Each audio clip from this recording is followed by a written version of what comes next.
Hello mga sangkay, mga kalingap! Welcome back to my channel. Kumusta? Kumusta kayong lahat? So for today's video, gagawa ko ng reaction or paglilinaw. Dahil meron akong good news sa inyo. Sa thumbnail ko dyan, sabi ko dyan, Kanoli, tawa noon, iyak ka ngayon.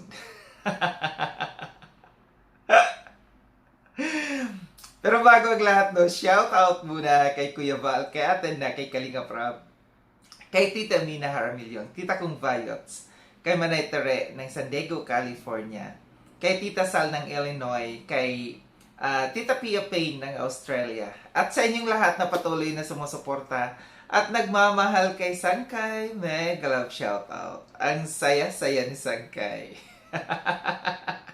Si Sangkay naman ngayon ang tatawa. So, dako tayo dito sa ating pag-uusapan. Naalala nyo, no, na pina-strike ni Kanoli yung aking YouTube channel. 2 strike yon. So, sa YouTube, no, 3 strike lang, take down, and mawawala ang YouTube channel. Masusunog. Ibig sabihin, nga ang sangkay ninyo. At pagtatawanan ang sangkay ninyo kung nasunog man ang aking channel.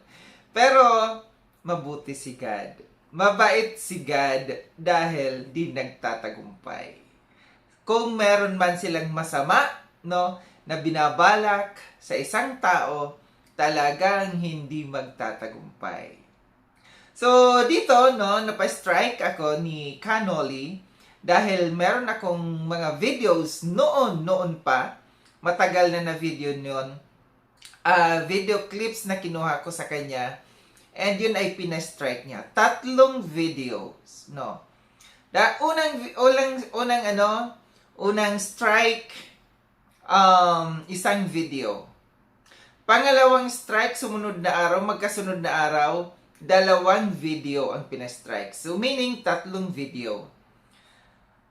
Masasabi ko na hindi pinag-isipan at hindi ginamitan ng utak ng mabuti ni Kanoli, yung kanyang mga ginawa, no? Dahil kung tutuusin, take down na ang channel ko dahil 3 videos. Nga lang, nagmadali siya and hindi niya nagbasa at hindi niya alam na pag nagpa-strike sa isang araw, kahit ilan pang videos yan, kahit 10 videos pa, ang pa-strike mo sa isang araw, considered as isang strike lamang. Siguro akala niya, no? Akala niya talagang matitake down ang channel ko dahil 3 videos ang kinuha niya. Nga lang matalino si Sangkay. Mas matalino si Sangkay sa kanila. Dahil unang araw pa lang, nung na-receive ko yung kanilang pagpapastrike, nagtago ako ng channel, ng mga videos. Pangalawang araw na nakita ko na meron pa siya, lahat itinago ko talaga lahat. Mula noong Danjoy pa na issue. So wala na siyang nakita. So no choice na siya. Dahil sa pangalawang araw, 2 videos, pinagsabay niya. Di sana, hindi siya nagmadali. Kinabukasan ulit sana yung isang video. Kaso wala na siyang makitang video pa sa akin. Kaya sa kanyang live, tuwang-tuwa siya. And pinagtatawanan niya ako at sabi niya, nagtago daw si Sangkay. Yes, nagtago ako ng mga videos para wala ka nang makuha pa.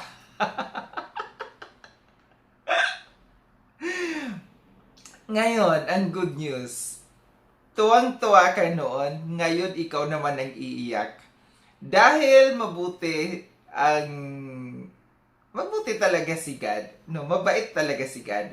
Kahapon, naka-receive ako ng email galing sa YouTube na yung apila ko doon sa pina-strike dito ni Kanoli sa akin ay granted. Yay! Lahat ng 3 videos na aking inapila ay tinanggal ni YouTube yung pagkaka-strike. Yes! Ano ka gayon, Kanoli? Ito baka sabihin nyo, nagsisinungaling si Sankay, ah. Ito yung email. No, may email sa ano, nakikita nyo ba? Ayan, yan. May email si ano. Ito yung email. 3 email to na na-receive ko, bawat videos. Sabi dito, Dear Sankay Lons TV, in accordance with the Digital Millennium Copyright Act, we've completed processing your counter notification. Ito yung reply nila doon sa aking pagka-counter doon sa pagpapa-strike ni Kanoli. The following videos have been restored unless you have deleted them. So lahat ng videos na pina-strike sa akin ni Kanoli ay ibinalik muli ni YouTube. Ibig sabihin, tanggal yung pagkaka-strike ni Sankay. So, gusto kong magpasalamat dito kay Kalingap Super Mario dahil siya ay nag-reach out sa akin. Sabi niya, Sankay, huwag kang matakot. Diyan sa strike mo na yan, kayang-kaya natin yan. And, tutulungan kita. Thank you so much kay Kalingap Super Mario. Support po natin, no? Kalingap Super Mario, talagang may puso sa pagtulong sa kapwa niya mga kalingap, no. Yun tinuruan niya ako sa pag-counter, no, doon sa pina-strike sa akin. And nag-antay ako ng 10 days. Kasi yun yung palugit ni YouTube. Sabi ni YouTube, may palugit na 10 days na kinakailangan sumagot yung nagpa-strike, which is si Kanoli, na kinakailangan niyang sumagot doon sa aking counter affidavit doon sa pag-counter ko doon sa pagpa-strike, no? And sad to say, bakit kaya? Bakit kaya hindi sumagot si Kanoli doon sa aking counter? No? Baka hindi niya alam. Malamang sa malamang hindi alam ni Kanoli kung paano sagutin yung aking mga sinabi doon sa aking pag-apila doon sa YouTube. Kasi inantay siya ni YouTube ng 10 araw na para sumagot doon sa sa apila ko. Pero hindi siya sumagot. Bakit? Kasi hindi niya alam paano sumagot. Ang alam lang niya magpa-strike, pero sumagot doon sa apila, hindi niya kayang sumagot. Kaya yun, tinanggal ni YouTube.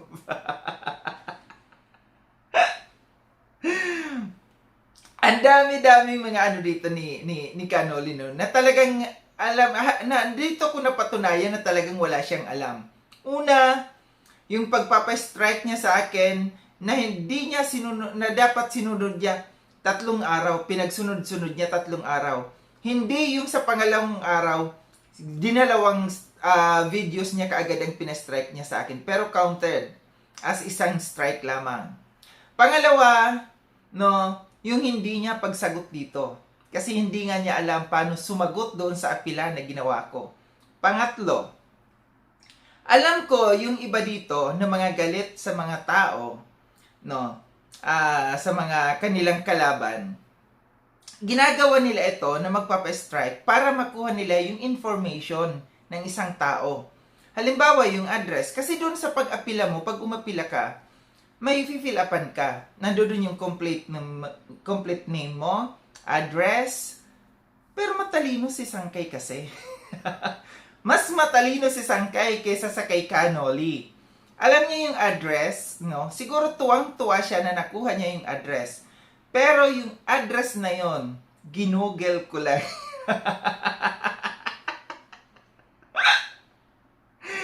Hindi yan yung totoong address ko. Nag-google ako ng address doon sa Pampanga, naganap ako ng mga subdivision doon sa Pampanga, and nakakita ako ng isang address, yun ang ginamit ko.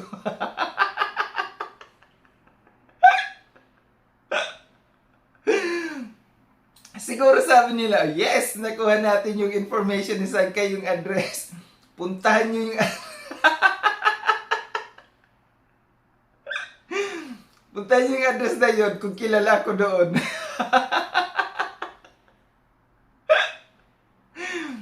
Utakan lang dito, no? Utak-utakan lang dito. Kinakailangan maging matalino ka. Kinakailangan maging wise ka. Kasi tinanong ko si si Kalingap Super Mario. Sabi ko, nang pina-strike ka ba? Yung address mo ba ang inilagay mo doon? Sabi niya, oo.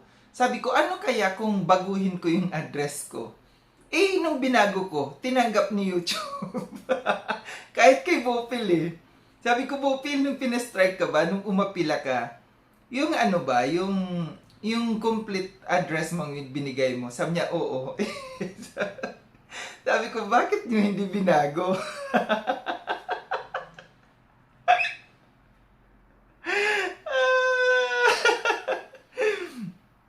So yun, kung kayo magpapa-strike, dapat be smart, no? Kinakailangan pagka binigyan kayo ng palugit ng 10 araw, sumagot kayo dun sa apila para mapatuluyan ninyong mapasunog yung channel. Paano yan ngayon? Free na ulit si Sangkay. Wala na yung 2 strike ko. Pero iniisip ko talaga yon. Sabi ko, kaya nga ako gumawa ng panibagong YouTube channel. Kasi sabi ko, baka may isa pa na tao, hindi lang si Canoli, baka may iba pa dyan na nagawan ko ng reaction na magpa-strike sa akin ng isa. Take down talaga. Wala talaga yung aking channel. Kaya kausap ko nga si Kuya Val. Sabi ko, Kuya Val, masusunog na yung channel ko. Sabi ni Kuya Val, wala tayong magagawa. Kaya huwag kayong gagamit ng mga videos. Pero kasi kung ikaw ay isang taong sports ka dito sa social media, lumaban ka ng patas, hindi yung ganito, no? At saka, yung mga videos na yon, mag-isang taon na. Kung kalaban kita ngayong buwan na ito, kung binabanatan kita, kung kinukontra kita nitong buwan na ito, itong buwan lang na ito tayo mag-usap. Hindi yung mga nakaraan pa na mga buwan, yung mag-isang taon na. Kasi maayos naman noon. And mind you, ipinagtanggol ko ito noon. Nung siya'y nandito pa sa Kalingap.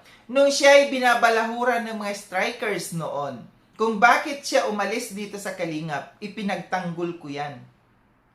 Nireactionan ko yan at ipinagtanggol ko yan siya. Diba? So, makikita natin yung isang tao talaga, no, na kahit binanatan ka, kahit nireactionan ka, na hindi pabor sa iyo, kahit hindi banat, wala namang banat na, no, kung nireactionan ka na hindi pabor sa iyo, isipin mo kung may ginawa din bang kabutihan sa iyo yung isang tao, yung noon pa. Di ba? Kasi ikaw ganun ka rin naman Ano ba ang ginagawa mo sa channel mo? Di ba puro issue? Di ba puro pagbanat? Pasalamat ka. No? Pasalamat ka na walang may nagpapastrike sa iyo. Pero hindi natin alam. Baka pagdating ng araw, hindi lang strike ang gawin sa iyo. So ito lang aking reaction mga Sangkay, no? Or aking kwento sa inyo na masaya si Sangkay, no? Tanggal na yung aking pag-iisip na baka masunog yung channel ko. Free na, wala nang strike yung aking channel.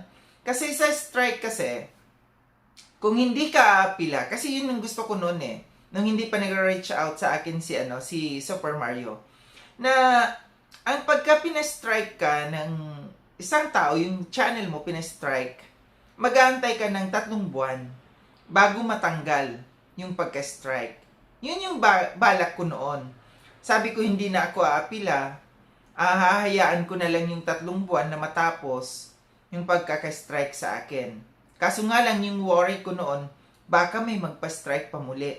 Kasi isa na lang. Kasi 2 strike na Sabi ni Super Mario, hindi, itong gawin mo.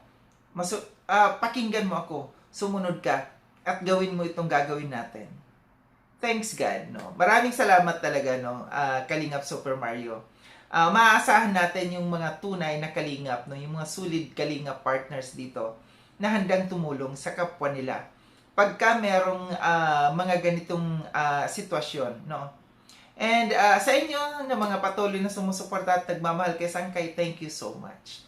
Sa buong Kalingap, mga solid Kalingap partners, no, thank you sa inyo. Lalo na kina Kuya Val, Kalingap, Rob, at Edna. Muli maraming salamat mga Sangkay no sa panonood. Sa mga hindi pa nakapag-subscribe kay Sangkay Lon, subscribe niyo na po ako. Click yung notification bell para updated kayo sa lahat ng mga videos na aking gagawin. like and share itong video na itong mga sangkay. Kita-kits tayo ulit sa susunod na video na aking gagawin. Ingat kayo sa ang dako ng mundo man kinaroroon. Paalam na mga sangkay mga kalingap. Paalam.